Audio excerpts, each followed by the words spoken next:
नमस्कार। बीएसएफ की तरफ से बहुत बड़ी भर्ती निकल कर के आई है। अगर मैं पद की बात करूंगा तो ग्रुप ए बी सी ये तीनों तरीके का पोस्ट निकल कर के आया, जिसमें आपको स्टाफ नर्स से लेकर के आईटीआई पास आउट कैंडिडेट सभी कोई आवेदन कर सकते हैं। क्या क्या एलिजिबिलिटी है, कौन कौन लोग आवेदन करेंगे, आवेदन कब से चालू होगा, कितना एप्लीकेशन फी लगेगा, ये सब सारी चीजें इस पूरे वीडियो में हम लोग बात करेंगे। तो भर्ती कहाँ से निकली है?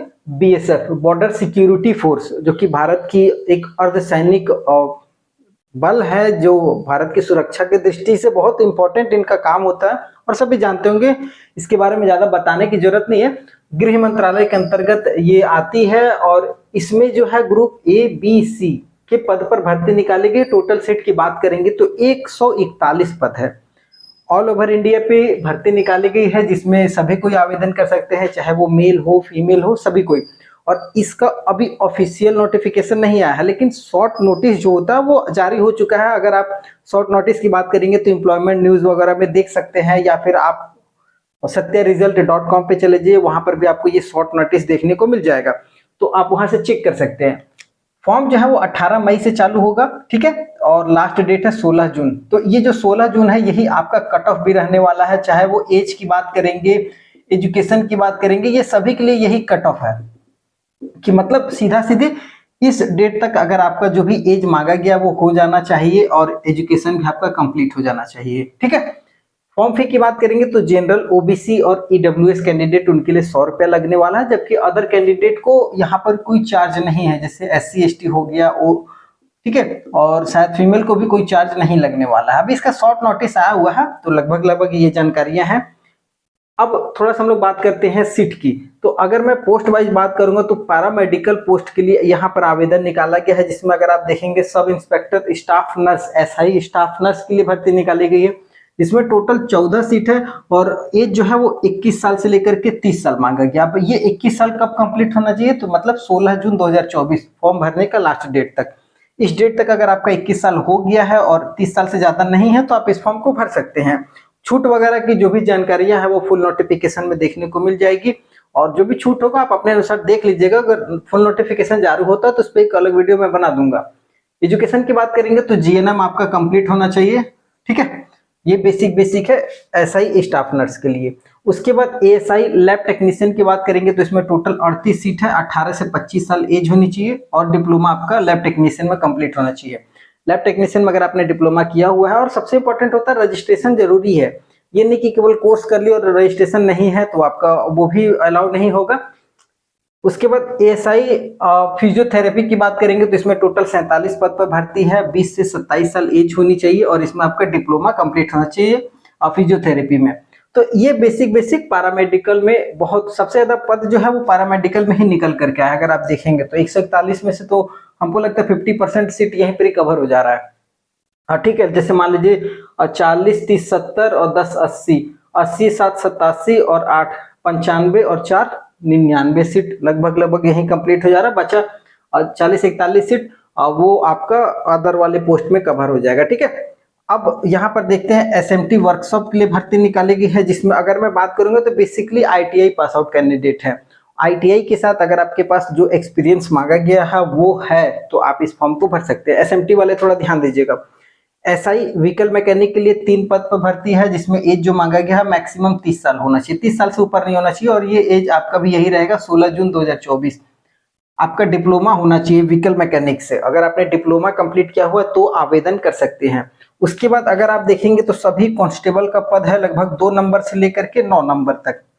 ये एक डिपार्टमेंट में 2 से लेकर के 9 नंबर तक एक से है मतलब, लेकिन यहाँ पर अभी जो एजुकेशन है या जो पद है वो कांस्टेबल का है। तो यहाँ पर कांस्टेबल में देखेंगे ओटीआरपी के लिए 1 सीट है, जिसमें 18 से 25 साल एज है, और आईटीआई आपका ओटीआरपी से होना चाहिए प्लस 3 साल का एक्सपीरियंस होना चाहिए। एक्सपीरियंस 3 साल का मांगा गया, ये इंपॉर्टेंट है, ये ध्यान दीजिएगा। उसके बाद अगर हम लोग कांस्टेबल एसकेटी की बात करेंगे तो एक पद पर है, 18 से 25 साल एज होनी चाहिए। यहाँ पर भी आईटीआई प्लस 3 साल का एक्सपीरियंस। ये डबल डैश का मतलब होता है जो ऊपर मांगा गया वो नीचे भी रहेगा। उसके बाद कांस्टेबल फिटर में देखिएगा तो फिटर में सबसे ज्यादा 4 सीट है। एज भी 18 से 25 साल और एजुकेशन भी आईटीआई फिटर से होना चाहिए प्लस 3 साल का एक्सपीरियंस होना चाहिए। अगर आप कांस्टेबल कारपेंटर में जाना चाहते हैं तो 2 सीट है, एज भी 18 से 25 से, आईटीआई कारपेंटर में प्लस 3 साल का एक्सपीरियंस। उसके बाद कांस्टेबल ऑटो इलेक्ट्रिशियन में जाना चाहते हैं तो यहाँ पर भी एक सीट है और 18 से 25 एज है। व्हीकल मैकेनिक की बात करेंगे कांस्टेबल में 22 सीट है, सबसे ज्यादा यहाँ पर देखिएगा 22 सीट है व्हीकल मैकेनिक के लिए। बहुत जरूरत पड़ रही है उन लोगों की। 18 से 25 साल एज है और आईटीआई आपका व्हीकल मैकेनिक से है तो आवेदन करिए।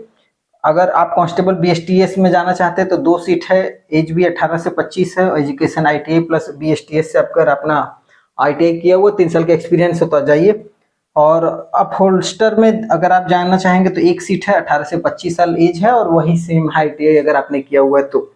उसके बाद अगर मैं बात करूंगा तो वेटरनरी डिपार्टमेंट में भी भर्ती निकल करके आई है। ठीक है, पशु चिकित्सा में जैसे है कांस्टेबल वेटरनरी में जाइएगा तो 1 सीट है, एज जो है वो 18 से 25, आपके लिए भी यही कट ऑफ रहने वाला है। और अगर आपका 12th बायोलॉजी से है प्लस वेटरनरी में अगर आपने VCDA का कोर्स किया हुआ तो फिर आप आवेदन कर सकते हैं। या फिर अगर आप कांस्टेबल नेलमैन में जाना चाहते हैं तो यहाँ पर 2 सीट है, उसके बाद 18 से 25 एज चाहिए, 10th और प्लस 2 साल का एक्सपीरियंस अगर आपके पास में है तो आप इस फॉर्म को भर सकते हैं। उसके बाद एक पद और है लाइब्रेरियन का है शायद, उसमें भी आवेदन निकला हुआ है। तो ये बेसिक अभी जो शॉर्ट नोटिस जारी हुआ है, इसका फुल डिटेल में नोटिस नहीं आया हुआ।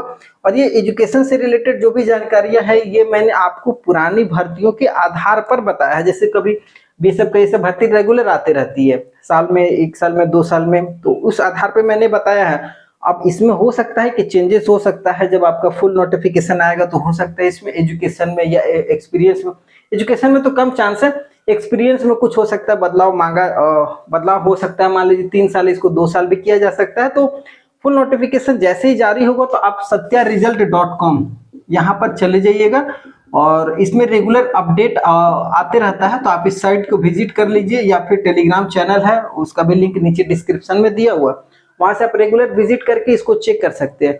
और गर्मी बहुत ज्यादा है, आज थोड़ा सा लाइन भी कटा हुआ है और तो समझ सकते हैं पसीना वगैरह बहुत ज्यादा है। सिलेक्शन प्रोसेस की बात करेंगे तो सबसे पहले बताया गया है रिटन एग्जाम होगा। रिटन बेसिकली होता है, रिटन होगा, उसके बाद फिजिकल हो जाएगा। फिजिकल भी जरूरी है भाई, दौड़ वगैरह फिट फाइट होना चाहिए भाई, अर्धसैनिक बलों में आपकी ड्यूटी लगेगी तो। उसके बाद स्किल टेस्ट जरूरी, स्किल का बेसिकली टेस्ट करने का मतलब है ये जितना भी है आपका स्किल्ड वर्क है। ठीक है, तो आप किसी खास डिपार्टमेंट में आप किसी खास स्किल्ड को लेकर के यहाँ पर ज्वाइन करने वाले हो तो स्किल टेस्ट बहुत ज्यादा जरूरी है। और स्किल टेस्ट में वही है जो आपके कोर्स से रिलेटेड है या आपके सब्जेक्ट से या आपके पोस्ट से रिलेटेड होने वाला है। जैसे आप स्टाफ नर्स में जाइएगा तो उनके लिए क्या स्किल टेस्ट होगा भाई, आपके पास एक्सपीरियंस होना चाहिए, काम करने का तौर तरीका, कुछ और जानकारियां। आप वेटरनरी में जाइएगा तो पशु चिकित्सा से रिलेटेड पूरी जानकारी होनी चाहिए। या फिर आप व्हीकल मैकेनिक में जा रहे हैं, फिटर में जा रहे हैं, तो काम कहीं किए हुए एक्सपीरियंस, तो उस एक्सपीरियंस को आपको दिखाना भी तो पड़ेगा ना, इसके लिए स्किल टेस्ट लिया जाता है। उसके बाद लास्ट में डॉक्यूमेंट वेरिफिकेशन होगा और 5वां नंबर मेडिकल। ये मेडिकल तो अनिवार्य है, इसमें आपको कोई गुंजाइश है ही नहीं। अगर पूरी तरीके से फिट है तब इस फॉर्म को भरिएगा, वरना फॉर्म भरने से कोई फायदा नहीं, 100 रुपये बर्बाद ही होगा। रिटन एग्जाम नॉर्मली जो हम लोग कंपटीशन की तैयारी करते हैं, मैथ हो गया, उसके बाद रीजनिंग हो गया, ठीक है, उसके बाद आपका जीके जीएस हो गया, ये सब सारी चीजें आती हैं। और ये हो सकता है कि 100 नंबर का पेपर होगा जिसमें आपको पास करना पड़ेगा। हो सकता है इसमें बदलाव होगा, इसके बारे में डिटेल जानकारी फुल नोटिफिकेशन में आएगा तो उसके बारे में भी दिया जाएगा। और बेसिक ये आपका सिलेक्शन का प्रोसेस है। और मैंने आपको सबसे पहले जानकारी दी है तो थोड़ा सा वीडियो को लाइक जरूर कर दिया कीजिए। और अगर समझ में आया हो, इस तरीके की और भी जानकारी चाहिए तो चैनल को सब्सक्राइब करके जाइएगा। फिर आगे नई वीडियो मिलेंगे, तब तक के लिए जय हिंद।